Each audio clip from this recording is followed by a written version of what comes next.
that has approximately 13 churches. At this time, they do have 13. Sometimes that fluctuates by 1 or 2 member churches. They're not all directly in Harrisonville. There are a few that are just on the outskirts in a smaller town.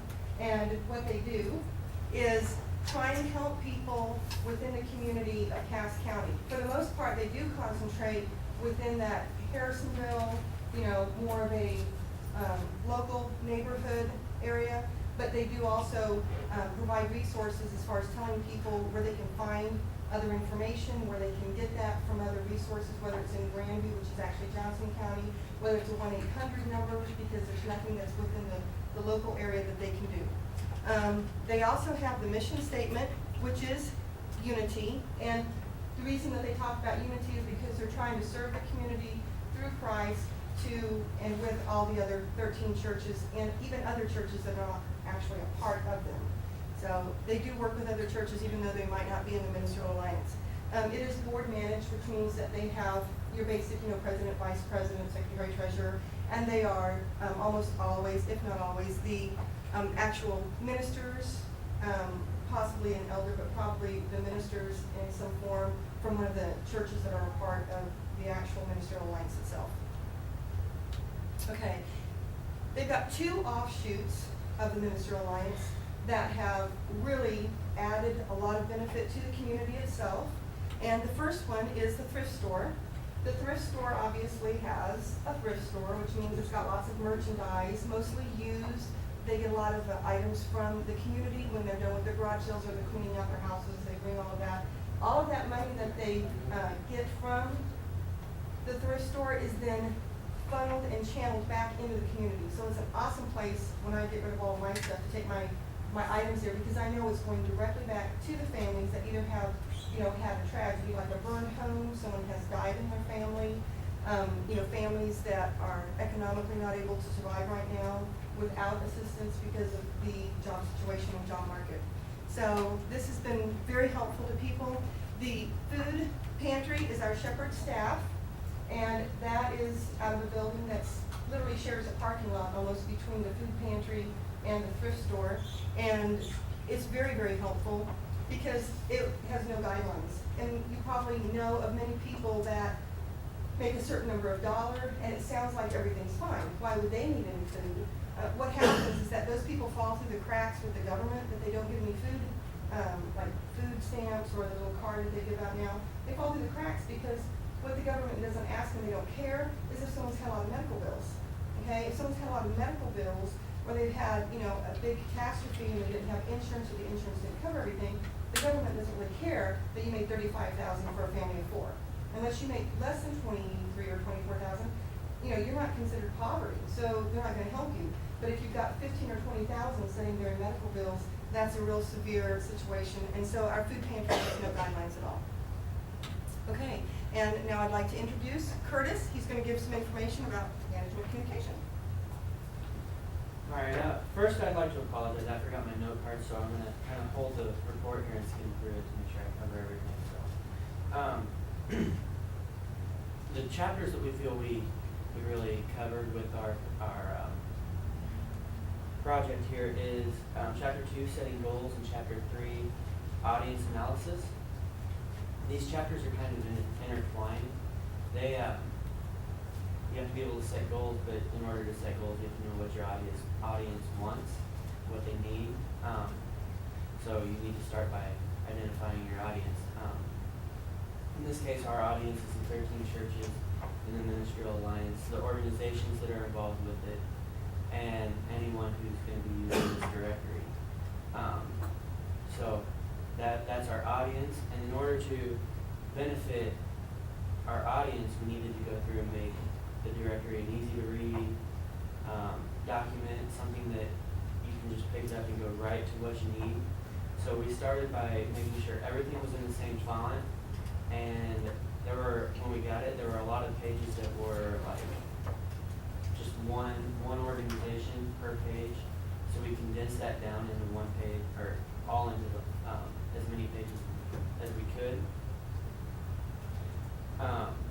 Another thing that we did was we broke down our overall goal into some smaller goals, and that was again to restructure the directory to make it easier to read,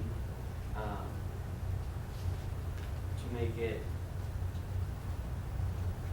all consistent, and to make sure it was up to date. So we called each one of the organizations to verify the phone numbers. If the phone numbers were not right, we researched that organization until we found the right number or concluded that the organization was no longer functioning. If it was no longer functioning, we took it out of the directory.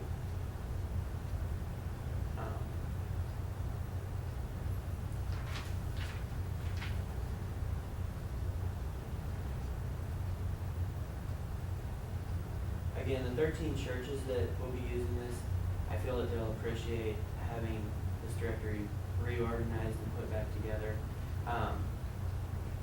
Mainly because if someone should come up and need help, need assistance, they can know exactly where to go.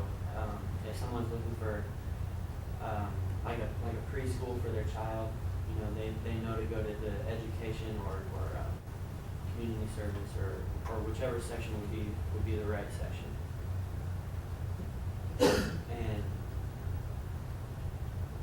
And if someone else were to look at this document, they would know where to go as well. So we feel that by restructuring it and verifying all the numbers to make sure they are correct, the websites and such, that it will be a huge help to Cass County and the people who will use it. Now I'd like to introduce Cliff. And what are you going to talk about, Cliff? Vision and mission. Our vision was to make information regarding the resources easily available and up to date. I don't know if you guys noticed, but there were several hundred phone calls made validating numbers, Google searches, actual address checks. But pretty much we just wanted to make sure that it was current information. The objective that we had was putting the resources together in such a way that it was clear and easily understood. We determined there was 7 categories, and we organized it as such. Then we created both the Word document and a PDF file. The PDF can be posted online. The Word documents that they can change and update as needed, and then just place it back in a PDF file. The audience that we considered was not only Cass County and the churches that it represents, but to aid all residents. The families and individuals will be the ultimate receivers of the information, and they needed access to good, reliable information versus a series of phone calls. If you needed a help hotline, you needed to address it now, not wait till you made 30 phone calls and had automated service kick you around to somebody's system. It's a personal pet peeve of mine. Now I'm going to introduce Hannah, and she's going to continue. I'm going to talk about our plans. Our plans, we use Dr. El McElroy's class, his IGEN class he teaches here at the university. He teaches community, school, and family classes. With this class, he also incorporates a book by Ruby Payne called The Framework of Understanding Poverty. And through those two, we were able to come up with our 7 categories. She really focuses on poverty issues, but we also had to add into that criminal justice aspect, the economic, for the community to easily access the different organizations. For implementing this, our document will actually be presented at the next Ministerial Alliance meeting. Either Pastor Tom will and Deborah may be there also to give that to them. We've made it access as a PDF file, which could go online to everybody's websites. There is a PDF file currently, but it's with not the updated information, and that's what we want to give them, is the updated information, so they're not going around in circles like some of us had to do to update their resources. We also have it as a document that could also be implemented online.